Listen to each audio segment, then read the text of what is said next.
ते पालक आहेत, पालकमंत्री ते आहे. आम्ही त्यांच्या पालकत्वाखाली आहे. आता मगाशी मला म्हटलं शेजारी बसा, म्हणजे मी हात पुढे करतोय तर तुम्ही घेणार, म्हटलं आमची मिठी मारायची तयारी. म्हटलं आता तुम्ही चालते का नाही.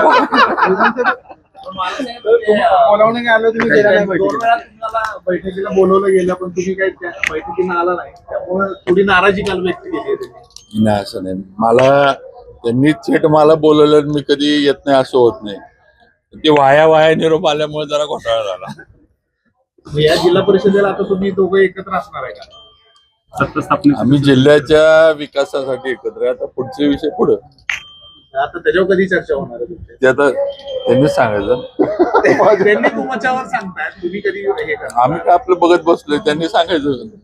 ते म्हणजे 2 वेळा आम्ही पुढाकार घेऊन पुढे आलेलो, पण आता मोठा पक्ष भाजप आहे, भाजप पुढे येणार का विचार? ते मोठे आहेत, पक्ष आमचा मोठा जरी आकड्या नसला तरी ते मोठे आहेत. त्यांनी ठरवा, मोठ्यांनी सामावून घेतलं पाहिजे. मोठे दोनदा तोंडावर पडले असं त्यांनी सांगितलं. मोठे दोनदा तोंडावर पडले, 2 वेळा आम्ही बैठकीसाठी बोलवलेलं. नाही ना, असं काय त्यावेळेस जरा वातावरण नीट नव्हतं, जरा आता नीट झालं. एबीपी माझा, उघडा डोळे बघा नीट.